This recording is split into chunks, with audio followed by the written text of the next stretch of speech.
warahmatullahi wabarakatuh. Saya Salwa Khaira dengan NIM 2504100070 dari Unit 3 semester 1.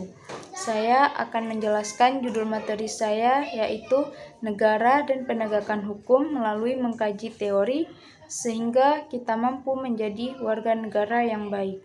Yang pertama ada pengertian negara dan penegakan hukum. Nah, apa sih yang dimaksud dengan negara? Negara merupakan salah satu pilar utama dalam kehidupan berbangsa dan juga bernegara. Dan negara hukum adalah segala bentuk kekuasaan dan tindakan pemerintah yang harus didasarkan atau diutamakan pada hukum, bukan pada kekuasaan semata. Namun, negara hukum tidak akan berjalan efektif tanpa adanya penegakan hukum yang konsisten. Nah, penegakan hukum itu sangat penting. Mengapa dikatakan sangat penting?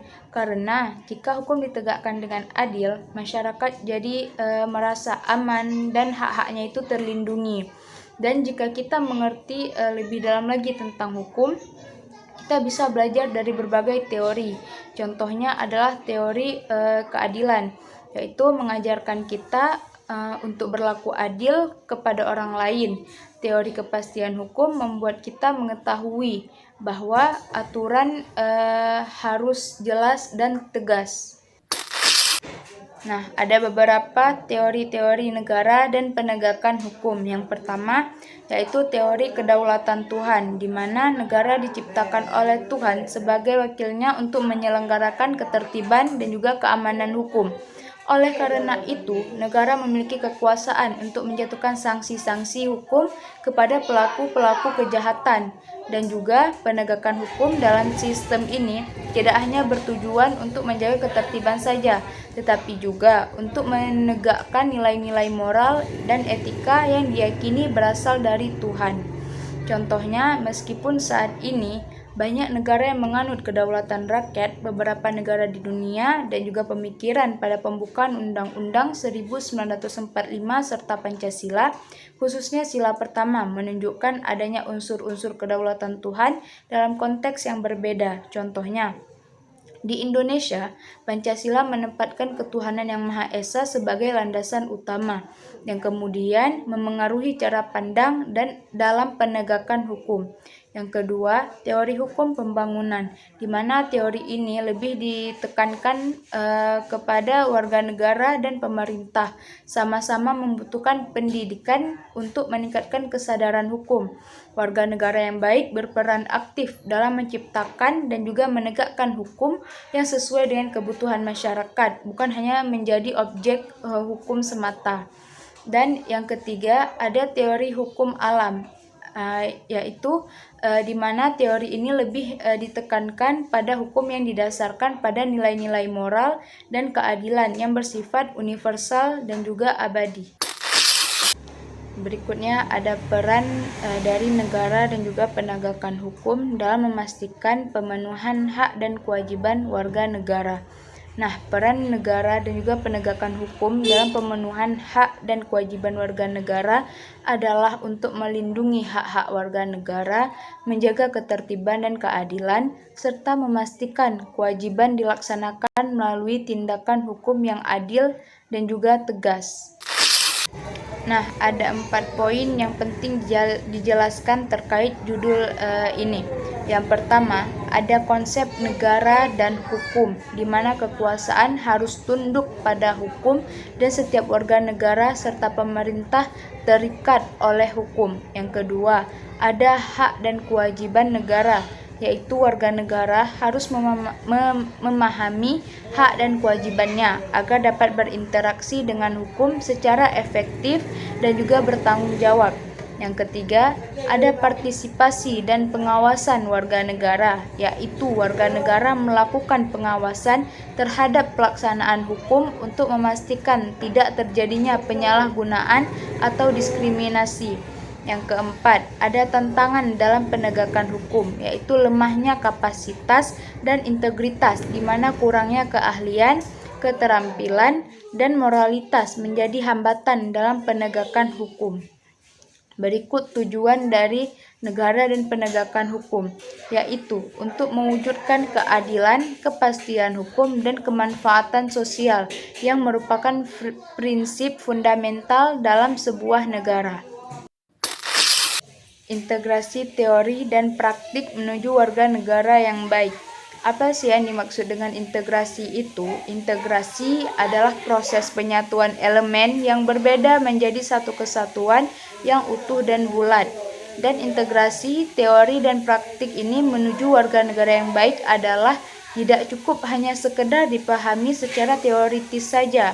Nah, maksud dari teoritis itu adalah sesuatu yang bersifat atau yang berdasarkan pada teori, tetapi juga harus diterapkan dalam kehidupan sehari-hari juga.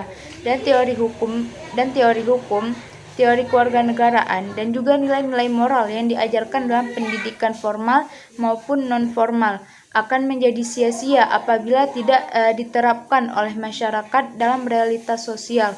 Oleh karena itu, integrasi antara teori dan praktik merupakan langkah strategis dalam mewujudkan cita-cita negara hukum yang sesungguhnya.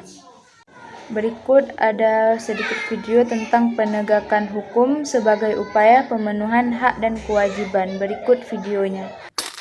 Dilakukan untuk menciptakan stabilitas keamanan bagi kehidupan bermasyarakat, berbangsa, dan bernegara. Dalam upaya penegakan hukum demi mewujudkan keseimbangan hak dan kewajiban warga negara, diperlukan lembaga penegak hukum dan lembaga peradilan. Adapun lembaga penegak hukum dan lembaga peradilan di Indonesia antara lain sebagai berikut. 1. Kepolisian Negara Republik Indonesia. 2. Kejaksaan. 3. Hakim. 4. Advokat. Berikut ini penjelasan mengenai masing-masing lembaga penegak hukum di Indonesia. Kepolisian merupakan salah satu lembaga penegak hukum di Indonesia. Adapun tugas utama polisi adalah memelihara keamanan dan ketertiban, menegakkan hukum, perlindungan, pengayoman, serta pelayanan kepada masyarakat. Ketentuan tentang kepolisian diatur dalam Undang-Undang Republik Indonesia Nomor 2 Tahun 2002, tentang Kepolisian Negara Republik Indonesia. Kejaksaan adalah lembaga pemerintah yang melaksanakan kekuasaan negara di bidang penuntutan, serta kewenangan lain berdasarkan Undang-Undang Nomor 11 Tahun 2021.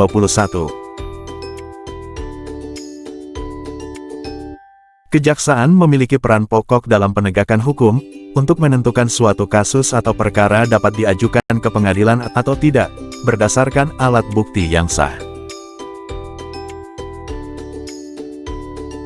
Hakim adalah pejabat yang memiliki kekuasaan kehakiman dalam memimpin suatu persidangan. Tugas, fungsi, dan kewenangan hakim diatur dalam Undang-Undang Nomor 48 Tahun 2009 tentang kekuasaan kehakiman. Hakim disebut sebagai penegak hukum karena hakim memiliki kewenangan untuk mengadili seseorang yang melanggar hukum. Advokat merupakan profesi seseorang yang memberikan jasa hukum, dan bertugas menyelesaikan persoalan hukum bagi orang yang membutuhkan bantuan hukum dalam proses peradilan. Advokat sendiri diatur di dalam Undang-Undang Nomor 18 Tahun 2003.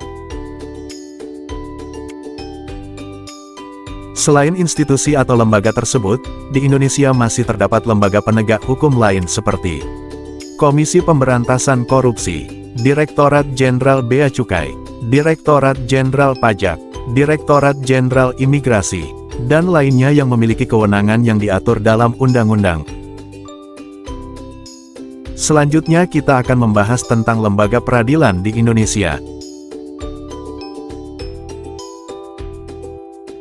Lembaga peradilan di Indonesia merupakan lembaga di bawah kekuasaan yudikatif, dalam sistem ketatanegaraan Republik Indonesia menurut Undang-Undang Dasar Negara Republik Indonesia tahun 1945.